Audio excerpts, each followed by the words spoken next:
The sounds of war, thousands of miles away, hits close to the heart for 9 Ukrainian students studying at Ohio University. Les Yakamchuk is a Ukrainian student getting his master's in fine arts at OU. He has only been in America for about 6 months. It looks like already like weeks passed, but it's just 2 days passed. So yeah, I'm not thinking about middle terms. I'm not thinking about like exams or something. I just can't. So since Thursday, he and his fellow Ukrainian students have been trying to raise awareness about what's happening in their home country. I don't know, everything is changing rapidly, so I don't know what's going to be in 2 days. I don't know even what's going to be in 30 minutes. It's ridiculous to have this in 21st century. So people should know that there's like invasion happening. There's like war that Russia started on Ukraine. And we think that it is important that people know. So yeah, but it's really difficult to be like far away and not be able to help. On Saturday, Yakumchuk headed back to Ukraine. He is now in Poland. He plans to enter Kyiv, where his mother is, with his cousin by car as soon as possible to provide support for loved ones and his country. For me, unfortunately, now more important is life of my parents and future of my country, more important than my education. While he's gone, his fellow Ukrainians plan to continue to advocate for Ukraine and draw attention to what is happening miles away. For WOUB, I'm Claire Schiopota. Wednesday is the mixer. A place where Asian Americans and Pacific Islanders feel like they belong. That was Jake Boyk's vision as he co-founded the AAPISU at Ohio University. We want to help in any way possible, and we are here just to make an impact. We are here to represent, we're here to advocate, and we are here to be a member of this community.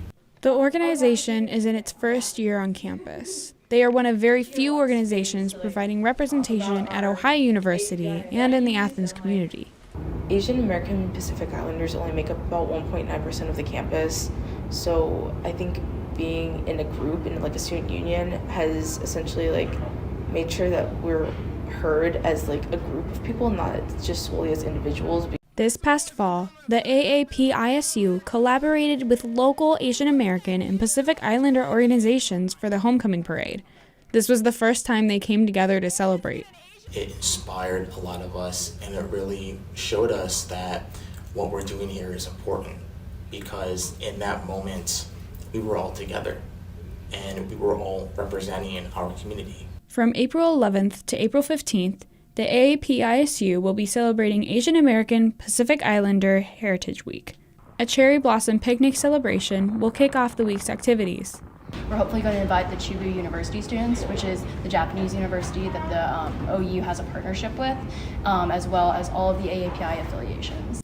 The week will also include a screening of Minari, a keynote speech from Sahara Win, and a panel with local Asian American Pacific Islander affiliated organizations.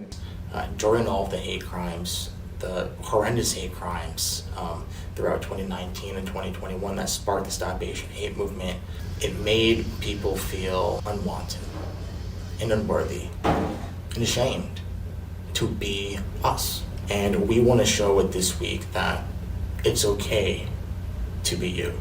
For WOUB, I'm Claire Schiopota. On March 1st, Ohio University announced an updated mask mandate. Masks are no longer required in most non-classroom public spaces on Ohio University's campuses. I think it's a good thing. It's good to see like people with their like faces, like actually see their faces, you know. Masks are still required in a number of classroom spaces, including studios and clinical settings, but weekly COVID-19 testing for on-campus residents is coming to an end. As the weather continues to warm up here in Athens, students are finding themselves outside breathing easy without previous COVID-19 protocols. So far, the students seem to have adjusted to the update. I'm okay with wearing a mask in class. I don't have a problem with wearing a mask.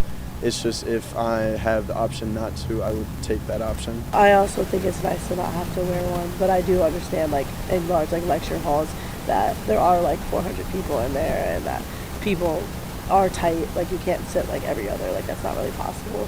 While some students like the mandate where it is, others want further change.